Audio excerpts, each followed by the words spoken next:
Bayu lahir di sebuah desa kecil yang tenang, namun kadang kejam bagi mereka yang berbeda. Ia adalah anak tunggal dari seorang ibu yang tuli dan bisu, namanya Bu Laras. Sejak suaminya meninggal dalam kecelakaan kerja saat Bayu masih balita, Bu Laras membesarkan Bayu seorang diri, tanpa suara, tanpa keluhan, tanpa bantuan siapapun. Di usia 6 tahun, Bayu mulai menyadari bahwa ibunya berbeda dari ibu-ibu lain. Ia tak pernah mendengar suara nyanyian pengantar tidur, tak pernah dipanggil dengan suara lembut saat sarapan, dan jika ia menangis di malam hari, sang ibu hanya memeluknya erat dengan tangan gemetar dan menulis pesan di buku kecil. "Mama di sini nak, jangan takut." Namun dunia luar tidak sebaik dan setenang pelukan ibunya. Di sekolah, Bayu jadi bahan ejekan. Bayu, ajarin dong bahasa alien kayak nyokap lo." "Hahaha, emaknya bisu, pantas anaknya bodoh." Bayu kecil menahan amarah dan malu. Pulang ke rumah, ia menuliskan kata-kata kebencian di kertas dan melemparkannya di hadapan sang ibu. "Kenapa ibu beda? Kenapa ibu nggak bisa ngomong kayak orang lain?" "Aku malu." Bu Laras hanya menunduk. Air matanya jatuh, tapi tak bersuara. Lalu dengan tangan gemetar ia menulis, "Maafkan ibu, ibu nggak bisa bicara, tapi ibu akan selalu mendengarkan dengan hati." Bayu menangis. Ia memeluk ibunya erat-erat, dan sejak hari itu ia bersumpah untuk tidak pernah lagi menyalahkan wanita luar biasa itu. Tahun-tahun berlalu, Bayu tumbuh menjadi remaja yang pemurung tapi tekun. Ia menghindari keramaian, namun gemar membaca buku motivasi, buku biografi orang hebat, dan diam-diam mulai menulis kata-kata penyemangat di dinding kamarnya. Ibunya menyadari itu dan diam-diam menyimpan semua tulisan Bayu dalam sebuah kotak kayu kecil. Setiap kali Bayu gagal, ibunya menyemangatinya dengan tulisan, "Kamu bisa, nak. Suara hati lebih kuat dari suara mulut. Jangan balas kebencian dengan kemarahan. Jadilah cahaya." Bayu mulai terbiasa dengan tulisan ibunya, bahkan merasa tulisan itu seperti suara dalam jiwanya. Ia mulai percaya diri, mulai tampil di depan kelas, mulai menyampaikan pidato kecil dalam lomba sekolah. Lambat laun, Bayu menemukan bakatnya, berbicara. Ironis, karena ia dibesarkan oleh seorang yang tak bisa berbicara. Suatu hari saat Bayu SMA, ibunya diam-diam datang ke lomba pidato di sekolah. Ia duduk di barisan paling belakang. Tak ada yang menyadari kehadirannya, hanya Bayu. Setelah pidatonya selesai, Bayu melihat ke arah ibunya. Mereka bertatapan. Sang ibu mengangkat tangannya dan membentuk bahasa isyarat. Ibu bangga. Bayu tersenyum. Ia tahu suara terbesar dalam hidupnya justru berasal dari seseorang yang tidak pernah bersuara. Dalam pidato internasionalnya yang disiarkan ke seluruh dunia, Bayu berdiri sebagai motivator kelas dunia. Ia menceritakan kisah hidupnya. Lalu ia berkata, "Aku dibesarkan oleh seorang wanita yang tak bisa berkata-kata. Tapi dalam diamnya, aku mendengar suara paling lantang dalam hidupku, suara keteguhan, cinta, dan pengorbanan. Hari ini, seluruh hidupku, seluruh kata-kata yang kalian dengar, aku persembahkan untuk dia, ibuku, suara tanpa suara." Dan saat kamera menyorot sudut aula, muncul seorang wanita tua dengan mata berkaca-kaca yang berdiri dan memberi isyarat. "Aku mencintaimu, nak." Penonton menangis. Lalu twistnya, Bayu mengeluarkan sebuah buku kecil lusuh dari sakunya. "Ini buku pertama tempat ibu menuliskan semangatnya kepadaku, dan inilah sumber dari semua pidato yang pernah aku buat." Buku itu berjudul Suara Tanpa Suara, karya Bu Laras, yang diam-diam pernah ia tulis hanya untuk anaknya. Pesan moral, pesan kehidupan. Kadang, suara paling kuat dalam hidup kita bukanlah yang terdengar oleh telinga, tapi yang bergema di hati. Jangan pernah mengukur cinta dari kesempurnaan lahiriahnya, tapi dari ketulusan perjuangannya. Tidak semua pahlawan bersuara lantang. Beberapa memilih diam, tapi menciptakan gema abadi dalam kehidupan orang yang mereka cintai. Setelah insiden lomba pidato itu, Bayu mulai dikenal sebagai murid yang pandai berbicara. Ia kerap diminta mewakili sekolah untuk perlombaan debat dan pidato. Di satu sisi, ia mulai merasa percaya diri. Tapi di sisi lain, ketenaran kecil itu malah membuka luka lama yang belum sembuh, ejekan terhadap ibunya. Beberapa teman yang dulu membulinya kini bersikap seolah menjadi teman, tapi mereka tetap menyimpan cibiran di belakang. Suatu hari Bayu tak sengaja mendengar pembicaraan mereka di belakang kantin. Bayu emang jago ngomong, tapi kasihan ya, ibunya kayak gitu. Dulu pernah lihat ibunya bisu pakai tangan aneh-aneh gitu. Iya, geli deh. Masa motivator lahir dari ibu kayak begitu? Bayu terdiam di balik dinding. Dunia seolah membeku. Pulang ke rumah sore itu, Bayu tidak bicara sepatah kata pun. Ia mengurung diri di kamar. Bu Laras mengetuk pintu. Ketukan 1, 2, 3. Seperti irama cinta yang tak pernah berubah. Ia menuliskan pesan dan menyelipkannya di bawah pintu. Apapun yang mereka katakan, ibu tidak malu jadi ibu kamu. Jangan pernah malu juga jadi anak ibu. Bayu memandangi tulisan itu lama, hatinya berkecamuk. Ia menahan tangis. Tapi malam itu, ia tetap tidak membuka pintu. Ia hanya menulis balasan dan menyelipkannya kembali. Kenapa ibu tidak pernah marah? Kenapa ibu selalu diam? Tak ada balasan malam itu. Tapi pagi harinya, saat Bayu bangun dan keluar kamar, di meja makan ada sepiring nasi goreng dan 1 kertas tulisan. Karena diam ibu adalah pilihan. Bukan karena tak bisa marah, tapi karena ibu tahu cinta tidak butuh teriakan. Hari-hari berikutnya, Bayu mulai merenung. Ia menulis lebih banyak diari, lebih banyak membaca, dan mulai merekam pidato-pidato kecil dengan ponselnya. Ia tidak tahu kenapa, tapi setiap kali ia berbicara, ia merasa ibunya sedang mendengarkan. Meskipun Bu Laras tak pernah mendengar suaranya, Bayu merasa semua kata-katanya sampai. Tiba masa akhir SMA, Bayu diterima di universitas ternama di Jakarta lewat jalur beasiswa karena prestasinya di bidang public speaking. Hari perpisahan sekolah, banyak murid membawa orang tua mereka. Bayu datang bersama ibunya. Saat nama Bayu dipanggil untuk menerima penghargaan siswa inspiratif, ia menoleh ke ibunya dan menggenggam tangannya. Semua mata memandang Bu Laras. Namun untuk pertama kalinya Bayu mengambil mikrofon dan berkata, "Ini bukan penghargaan untuk saya, ini untuk ibu saya. Dia tidak bisa berkata-kata, tapi seluruh semangat saya berasal dari diamnya. Tanpa dia, saya tidak akan pernah tahu bagaimana caranya berbicara." Beberapa guru dan murid menangis. Tak ada yang bersorak, hanya keheningan, dan itu terasa lebih megah daripada tepuk tangan. Konflik baru muncul di Jakarta. Bayu pindah ke Jakarta. Di sana hidupnya berubah drastis. Ia tinggal di asrama sederhana, penuh dengan orang-orang yang ambisius. Dunia tidak lagi kecil seperti desa dulu. Di kampus, semua orang tampak berlomba menjadi terbaik. Bayu pun mulai ikut lomba-lomba pidato tingkat nasional dan menang. Namun dalam setiap pidatonya, ia selalu menyebut ibunya sebagai inspirasinya. Ada yang kagum, tapi ada juga yang sinis. Salah satu dosen berkata, "Bayu, kamu berbakat. Tapi berhentilah menjual kisah sedih ibumu. Itu bukan bahan pidato, itu cerita kasihan." Bayu terdiam.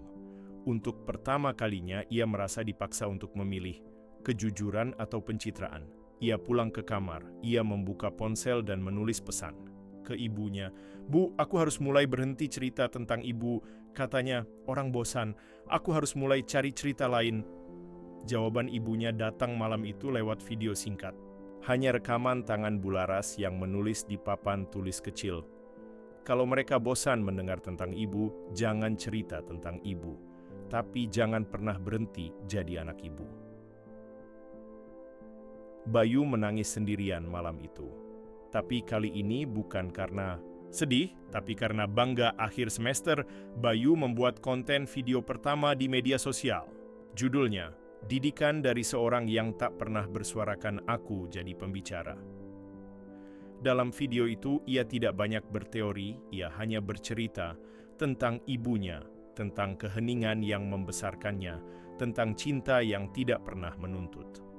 Video itu viral. Komentar demi komentar membanjiri.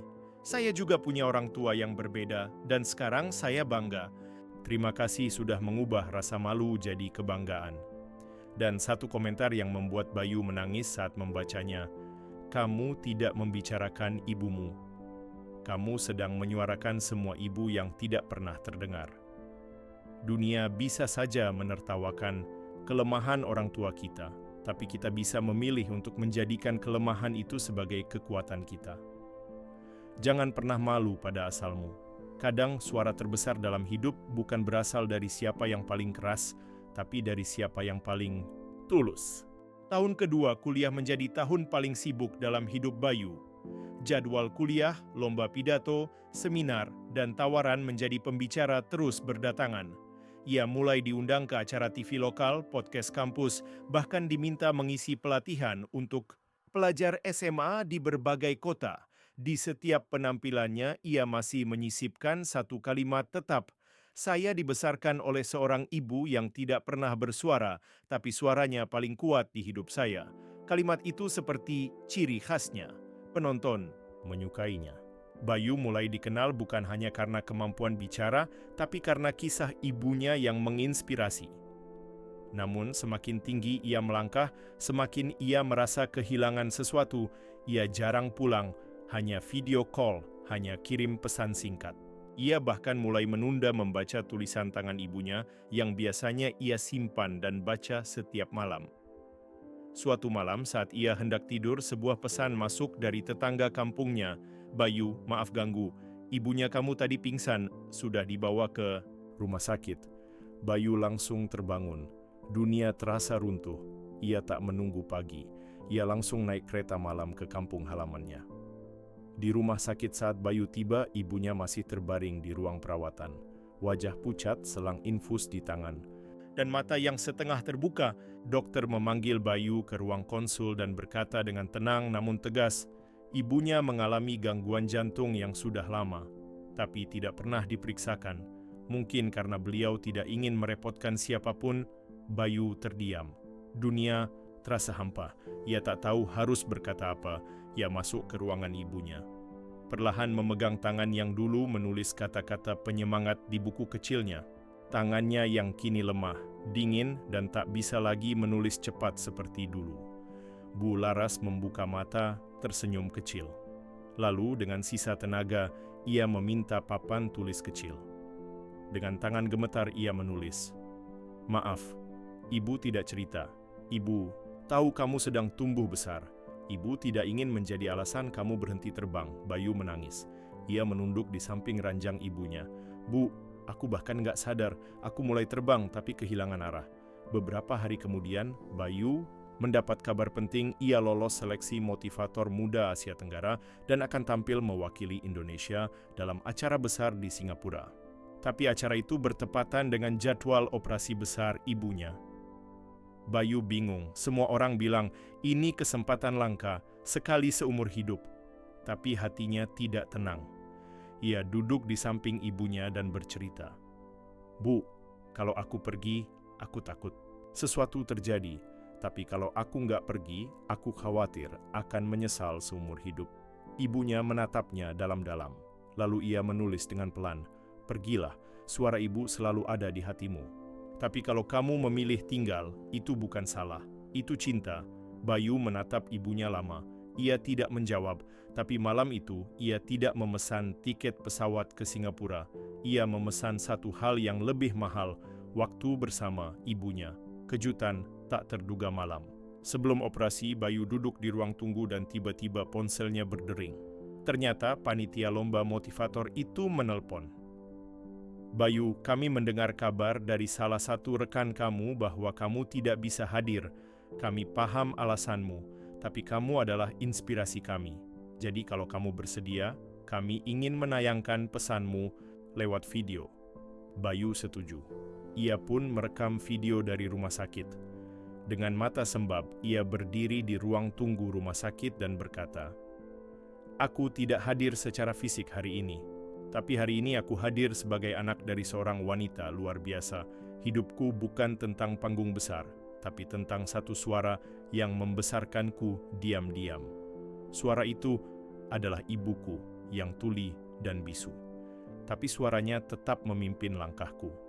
Hari ini aku tidak bicara sebagai motivator, Aku bicara sebagai anak, dan aku percaya cinta tak butuh bahasa. Video itu ditayangkan di acara tersebut, dan mengejutkannya, video itu viral di seluruh Asia Tenggara. Tak lama setelah itu, Bayu dihubungi langsung oleh organisasi internasional yang ingin menjadikannya pembicara tetap untuk program pendidikan keluarga. Operasi berhasil beberapa hari setelah operasi, Bularas perlahan membaik. Saat ia bisa duduk dan menulis kembali, ia menulis satu pesan untuk Bayu. Kamu tidak pernah gagal membuat ibu bangga, bukan karena kamu terkenal, tapi karena kamu tetap tahu kemana kamu pulang. Bayu menangis dan memeluk ibunya erat. Tak ada suara, tapi dalam keheningan itu ada gema yang tak pernah padam, cinta yang tak bersyarat. Kesuksesan bukan hanya tentang seberapa jauh kita melangkah, tapi tentang siapa yang tetap kita genggam saat harus memilih. Kadang cinta yang paling besar justru hadir dalam keputusan paling sulit saat kita memilih tinggal, bukan pergi. Beberapa bulan setelah operasi ibunya, hidup Bayu berubah drastis. Namanya dikenal di mana-mana. Ia bukan sekadar motivator kampus atau lomba nasional. Kini ia tampil di konferensi pendidikan internasional, menjadi pembicara di TEDx, bahkan diwawancarai oleh media luar negeri. Namun ketenaran bukanlah hadiah yang manis setiap hari. Bayu mulai dihujani undangan, tekanan jadwal, dan rasa sepi. Dalam kesibukannya, Bayu mengenal seorang wanita bernama Naila, seorang jurnalis muda yang awalnya mewawancarainya untuk sebuah artikel. Naila berbeda. Ia tidak langsung terpukau oleh nama besar Bayu. Justru pertanyaan pertamanya sangat mengejutkan. Menurutmu, siapa kamu jika ibumu tidak tuli? Bayu terdiam. Ia bahkan belum pernah berpikir sampai ke situ, tapi justru itulah awal mereka sering bertemu, berbagi cerita, dan perlahan saling jatuh hati. Pertaruhan cinta hubungan mereka tumbuh dalam diam. Bayu sangat menghormati Naila, dan Naila sangat mencintai kisah Bayu dengan ibunya. Tapi saat Naila diajak pulang ke kampung untuk bertemu Bularas, ia tampak gugup. Bayu memperkenalkan Naila pada ibunya dengan isyarat sederhana. Bu, ini Naila. Dia orang yang spesial. Naila berusaha belajar bahasa isyarat singkat sebelum ke sana. Tapi tetap saja, ia canggung. Ia tidak tahu harus bicara apa. Tapi Bularas justru menuliskan, "Aku tidak butuh banyak kata. Aku hanya ingin tahu apakah kamu mencintai anakku saat dia jatuh, bukan hanya saat dia bersinar." Naila menangis membaca tulisan itu. Ia mengangguk dan menulis balasan, "Ya Bu, bahkan jika dia kehilangan suaranya, aku tetap akan mendengarnya." Bayu hanya terdiam. Ia tahu cinta itu nyata. Konflik baru. Pilihan yang membelah, namun cinta tak pernah berjalan tanpa ujian. Naila mendapat tawaran kerja di luar negeri. London, karier impiannya sejak lama. Tapi waktu keberangkatan bertepatan dengan peluncuran buku pertama Bayu yang ditulis sebagai penghormatan untuk ibunya, Suara Tanpa Suara. Bayu ingin Naila hadir di peluncuran buku itu, tapi Naila terikat kontrak. Mereka berdebat. "Kenapa kamu nggak bisa lihat bahwa ini mimpiku juga?" kata Naila. "Karena aku takut kehilangan orang yang selama ini selalu mengerti aku," jawab Bayu. Naila menatap dalam, lalu berkata pelan, "Mungkin kamu takut karena kamu belum belajar melepaskan." Hari itu Naila pergi ke London. Mereka tidak putus, tapi komunikasi terputus. Bayu kembali sendiri. Dengan ibunya, dengan panggung, dengan keheningan. Peluncuran buku yang mengguncang hari peluncuran buku tiba. Aula besar dipenuhi orang, semua kamera menyorot Bayu. Ia berdiri di tengah panggung, buku di tangan, mikrofon menyala, tapi dia hanya diam. Beberapa detik menjadi 1 menit. Orang mulai berbisik, lalu Bayu berkata, "Hari ini saya tidak akan banyak bicara, karena buku ini bukan tentang saya, buku ini tentang cinta. Cinta yang tidak pernah bersuara, tapi mengajarkan saya semua yang perlu saya tahu." Ia lalu menoleh ke arah kursi di depan panggung, tempat kosong. Tempat yang ia siapkan untuk Naila, tapi tetap kosong. Ia menarik napas, lalu berkata dengan suara yang hampir bergetar, "Ibu, aku menulis buku ini bukan untuk membuat orang memujiku, tapi agar dunia tahu bahwa ada wanita luar biasa yang mencintai aku tanpa pernah mengucapkannya." Ia menunduk, lalu menambahkan, "Dan untuk orang yang tidak bisa hadir malam ini, terima kasih sudah pernah mendengarkan aku, bahkan ketika aku tidak berbicara." Seketika seluruh ruangan hening, beberapa orang menangis. Tapi tiba-tiba dari balik pintu belakang aula, seseorang berdiri. "Naila." Ia pulang. Ia membatalkan kontrak hanya untuk hadir malam itu. Ia berdiri dengan air mata mengalir, lalu mengangkat selembar kertas bertuliskan, "Aku juga ingin bersuara, tapi kali ini aku ingin diam bersamamu." Bayu turun dari panggung. Mereka berpelukan, tak ada suara, tapi semua orang tahu itu adalah momen paling lantang yang pernah terjadi malam itu. Penutup surat dari ibu. Beberapa hari setelah peluncuran buku, Bayu menerima sebuah surat tulisan tangan ibunya. Isinya, "Bayu, kamu telah membawa suara ibu ke dunia. Sekarang bawalah juga suara hatimu sendiri. Cinta yang kamu temukan, jangan kamu tinggalkan hanya karena kamu takut kecewa. Suara bisa hilang, tapi cinta yang tulus akan tetap terdengar, bahkan dalam diam." Kadang kita tak harus selalu memilih antara cinta dan mimpi. Yang kita butuhkan adalah keberanian untuk menunggu dan ketulusan untuk percaya. Cinta sejati tidak selalu datang dengan janji-janji besar. Kadang ia hanya hadir dalam diam tapi setia. Setahun setelah peluncuran bukunya yang fenomenal, hidup Bayu berubah drastis. Bukunya menjadi bestseller, diterjemahkan ke 6 bahasa, dan ia mulai diundang ke panggung internasional. Ia tampil di Dubai, Tokyo, bahkan diundang ke United Nations Conference on Education sebagai pembicara muda paling inspiratif dari Asia Tenggara. Namanya terus naik. Namun di balik semua pencapaiannya, satu hal tetap tak berubah, waktunya untuk pulang. Bayu tetap menyempatkan pulang ke kampung, walau hanya 1 hari. Ia selalu duduk di teras bersama Bularas, membacakan cerita-cerita dari seluruh dunia. Tapi pada suatu sore, saat Bayu hendak pamit kembali ke Jakarta, ibunya menulis sesuatu yang berbeda. "Kalau suatu hari ibu nggak ada, jangan bersedih terlalu lama. Suara ibu akan tetap kamu dengar. Setiap kali kamu diam dan mendengarkan dengan hati." Bayu tertegun. "Bu, kenapa nulis kayak gitu?" Bu Laras hanya tersenyum lalu menulis pelan, "Karena semua orang hebat pasti suatu hari harus belajar bicara sendirian." Bayu memeluk ibunya erat. Ia tak tahu itu adalah pelukan terakhir. Hari yang tak pernah diinginkan. 2 bulan kemudian, Bayu sedang berada di Dubai, bersiap untuk memberikan pidato terbesarnya, disiarkan ke seluruh dunia. Tapi beberapa jam sebelum naik panggung, ia menerima telepon dari tetangganya di kampung. "Bayu, ibumu baru saja berpulang." Waktu seakan berhenti. Ruangan terasa membeku. Ia tak bisa berkata apa-apa. Tangannya gemetar. Dadanya sesak. Panitia mendekat mengingatkan bahwa waktu pidato tinggal 15 menit lagi. Bayu duduk diam. Di antara ribuan tamu dari berbagai negara, lampu gemerlap dan kamera yang menunggu, Bayu ingin menghilang. Tapi ia juga teringat pesan terakhir ibunya, "Jangan bersedih terlalu lama. Suara ibu akan tetap kamu dengar." Ia berdiri, pelan-pelan, lalu berjalan ke arah panggung. Semua mata menatapnya. Pidato yang menggetarkan dunia. Bayu berdiri di depan podium. Ia tidak membuka naskah. Ia tidak memulai dengan salam. Ia hanya menunduk, menutup mata, dan diam. 1 menit, 2 menit. Lalu ia berkata, "Beberapa jam yang lalu, wanita paling luar biasa dalam hidup saya berpulang. Tapi saya berdiri di sini karena beliau ingin saya terus bersuara, bahkan saat hati saya hancur." Ruangan hening. Beberapa tamu meneteskan air mata tanpa tahu cerita lengkapnya. Bayu melanjutkan, "Ibu saya tidak pernah berbicara, tidak pernah bisa mendengar. Tapi ia memberi saya pelajaran paling kuat tentang komunikasi, bahwa cinta bisa disampaikan dengan diam, dengan pelukan, dengan tatapan, dengan ketulusan. Saya dibesarkan bukan oleh suara, tapi oleh keteguhan.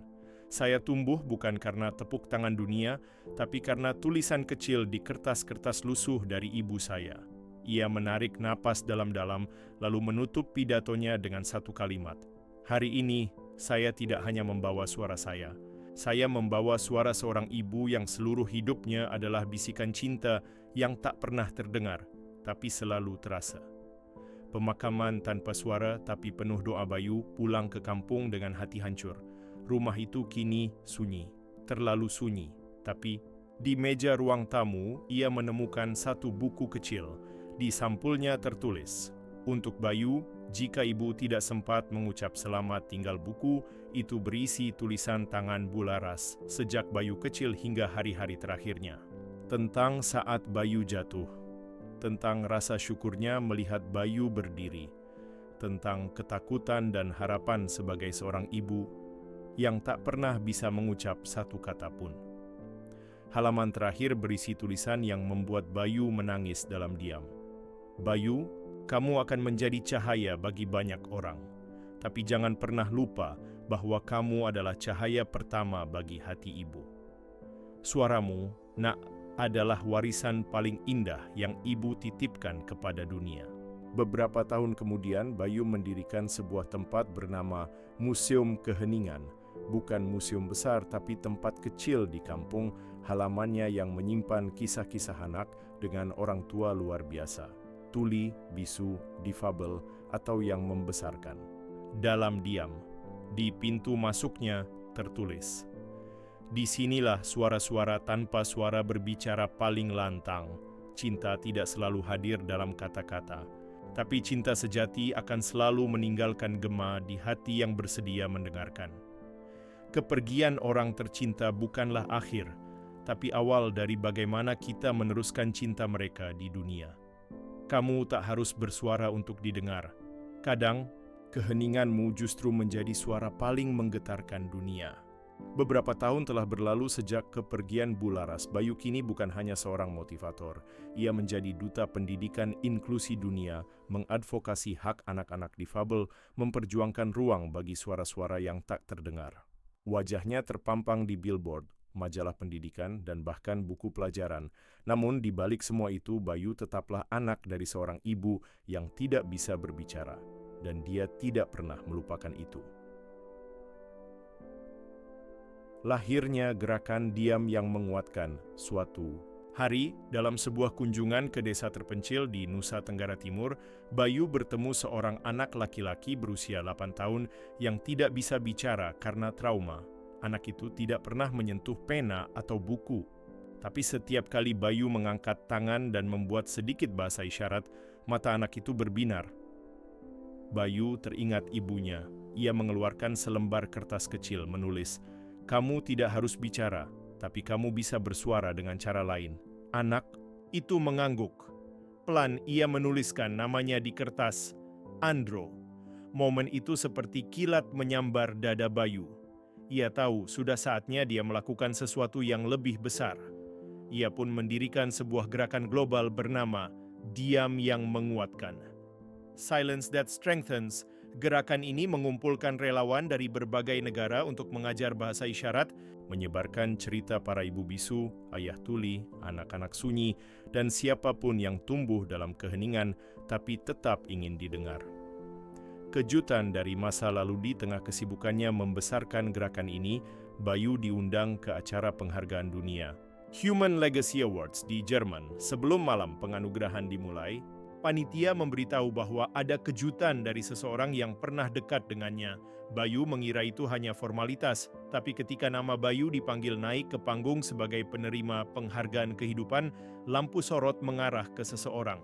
Di kursi tamu utama, Naila, ia berdiri sambil membawa seorang anak kecil, perempuan berusia sekitar 4 tahun. Anak itu memegang kertas kecil bertuliskan, "Ayah." Bayu terdiam. Dunia seakan runtuh sekaligus mekar dalam 1 detik. Naila tersenyum, air matanya jatuh. "Aku tidak pernah pergi, aku hanya menunggu kamu siap untuk kembali. Bukan sebagai anak yang kehilangan, tapi sebagai ayah yang akan mewariskan keberanian." Anak kecil itu lari ke pelukan Bayu, memeluk erat. Lalu dengan tangan kecilnya, ia membuat satu gerakan bahasa isyarat yang sangat dikenal Bayu, cinta. Itu adalah gerakan pertama yang dulu diajarkan ibunya. Membangun rumah suara ibu. Setelah pertemuan penuh haru itu, Bayu dan Naila memutuskan pindah ke kampung halaman Bayu. Di tanah kecil milik almarhumah Bularas, mereka mendirikan sebuah sekolah kecil bernama Rumah Suara Ibu. Sekolah itu bukan sekolah biasa. Di sana semua anak, apapun latar belakangnya, belajar saling memahami dengan bahasa isyarat dasar, empati, dan cerita dari orang tua mereka. Di setiap kelas ada tulisan besar tergantung di dinding. Semua anak ingin didengar, tapi tak semua bisa bersuara. Dengarkan dengan hati. Refleksi, suara yang tidak pernah mati suatu malam saat anak perempuannya sudah tidur. Bayu duduk di teras rumah sambil memandangi langit penuh bintang. Ia membuka buku catatan terakhir ibunya yang selalu ia bawa kemanapun ia pergi. Di halaman paling belakang yang baru ia sadari belum pernah dibuka, ada satu tulisan kecil. Bayu, kalau kamu membaca ini, berarti kamu sudah menemukan suaramu sendiri. Ibu tidak bisa ikut menemanimu terus. Tapi kalau kamu rindu suara ibu, lihatlah anak-anak yang kamu peluk, karena di mata mereka, kamu adalah suara yang tak pernah mati. Bayu menutup buku itu perlahan, matanya berkaca-kaca. Terima kasih Bu, suaramu akan hidup di setiap langkah yang aku ambil. Warisan paling hebat dari orang tua bukanlah harta, tapi nilai hidup yang terus mengalir dari hati ke hati. Keheningan bukanlah kelemahan, ia adalah ruang di mana cinta yang paling tulus bisa terdengar paling jelas. Jangan remehkan suara tanpa kata. Kadang suara yang tidak terdengar justru yang paling mengubah dunia. Tahun berganti, Bayu kini berusia 40 tahun. Sekolah Rumah Suara Ibu telah berkembang. Dari hanya satu bangunan kecil, kini ada 7 cabang di berbagai daerah terpencil Indonesia. Beberapa di antaranya bahkan dibangun atas donasi dari relawan luar negeri yang tersentuh oleh kisah Bayu dan ibunya. Bayu pun masih aktif mengisi seminar, menulis buku, dan mendampingi keluarga-keluarga yang memiliki anggota tuli atau bisu. Hidupnya tampak lengkap, punya istri yang setia, anak perempuan yang ceria, dan ratusan anak dari sekolah yang ia dirikan. Namun, seperti semua cerita hidup, tidak ada yang abadi tenang. Sebuah cobaan besar mendatangi mereka. Krisis dan suara yang nyaris padam pada suatu malam di bulan Desember, badai besar menghantam kampung tempat berdirinya sekolah utama Rumah Suara Ibu. Banjir dan angin kencang merobohkan sebagian besar bangunan. Ketika Bayu tiba di lokasi keesokan harinya, yang ia temukan hanya sisa-sisa kelas yang hancur, papan nama sekolah hanyut, dan buku-buku anak-anak berserakan, basah tak terbaca. Murid-murid menangis, para guru terpukul. Beberapa relawan bahkan menyarankan agar program ditutup sementara. Bayu berdiri di tengah halaman berlumpur, diam, air matanya jatuh. Ia merasa semua perjuangan ibunya dan dirinya selama ini seperti hilang seketika.